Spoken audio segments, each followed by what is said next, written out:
प्रधानमंत्री नरेंद्र मोदी 4 दिनों की अमेरिका यात्रा पर हैं। इस दौरान पीएम ने कई कारोबारियों से मुलाकात भी की, जिसमें दुनिया के सबसे अमीर शख्स इलॉन मस्क भी शामिल थे। Elon Musk Twitter, Tesla, Neuralink और स्पेसएक्स के सीईओ हैं। टेस्ला कार कंपनी है जो फिलहाल भारत में मौजूद नहीं है। हालांकि काफी लंबे अरसे से भारत में टेस्ला की एंट्री को लेकर बातें हो रही हैं। बेंगलुरु में टेस्ला का ऑफिस भी सेटअप हुआ था, जहां रिसर्च और डेवलपमेंट का काम शुरू हुआ था। लेकिन भारत में टेस्ला कब आएगा, इसे लेकर कोई ठोस खबर अभी भी नहीं है। पीएम मोदी से मुलाकात के बाद इलॉन मस्क ने कहा कि वो खुद अगले साल भारत आने वाले हैं।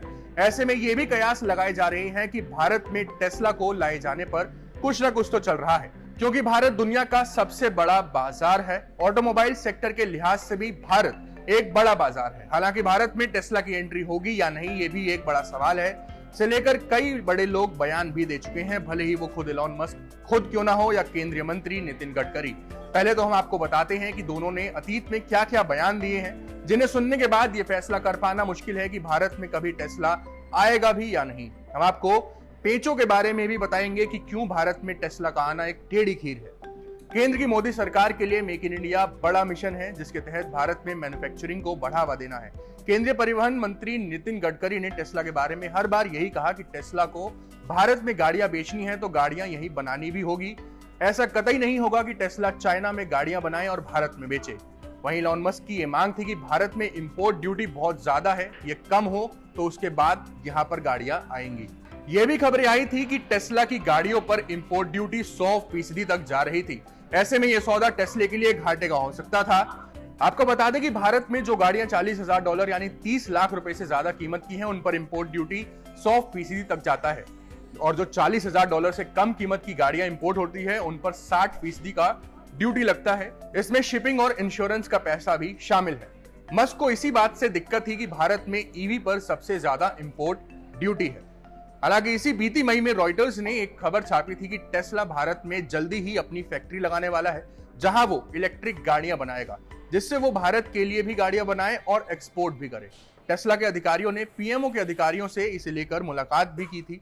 इस मुलाकात में इंपोर्ट ड्यूटी को लेकर कोई चर्चा नहीं हुई, लेकिन फैक्ट्री को लेकर बात जरूर हुई थी। ये मुलाकात भी पीएम मोदी के अमेरिकी दौरे से एक हफ्ता पहले हुई थी। यह भी कहा जा रहा है कि टेस्ला के लोगों ने भारत में शोरूम के लिए जगह देखना भी शुरू कर दिया है। भारत में ही गाड़ियां बनती हैं तो वो पीएम मोदी के मिशन मेक इन इंडिया को ही प्रमोट करेगा। साथ ही सप्लाई के मामले में भारत चीन को भी पछाड़ सकेगा। अब आपको इलॉन मस्क का एक पुराना बयान फिर बताते हैं। दरअसल इलॉन मस्क का कहना था कि वो भारत का बाजार पहले जांचेंगे, यहाँ पर पहले अपनी गाड़ियों को बेचेंगे, उनकी सर्विसिंग शुरू करेंगे, जिसके बाद ही वो आगे का फैसला लेंगे। ये बात मई 2022 की है। अब 1 साल बीत चुका है। मस्क एक बार फिर से मोदी से मिले हैं और इस बार मस्क ने कहा है कि उनको भारत में भविष्य नजर आता है। भारत में निवेश को लेकर भी मस्क ने बातें की हैं। दूसरी तरफ ऐसी भी रिपोर्ट्स आ रही हैं कि टेस्ला भारत में बड़ी तैयारियों में जुटा हुआ है। इलॉन मस्क के लिए यह मुनासिब होगा कि वो भारत में अपना प्लांट लगाएं और इसके बाद ही यहाँ गाड़ियां बेचें, क्योंकि केंद्र की मोदी सरकार अपने फैसलों को लेकर अडिग ही है। सालों से जो चर्चा हो रही है कि भारत में टेस्ला कब आएगा, इस पर तभी रोक लगेगी भारत में निवेश कर यहीं पर प्लांट शुरू किया जाए। टेस्ला की गाड़ियां भारत में बने, यहीं बिके और यहीं से एक्सपोर्ट भी हो। टेस्ला के लिए भारत एक चुनौतीपूर्ण बाजार भी हो सकता है। टेस्ला की गाड़ियां दुनिया में बेहतरीन गाड़ियों में शुमार है, इस लिहाज से कीमत भी बेतहाशा है।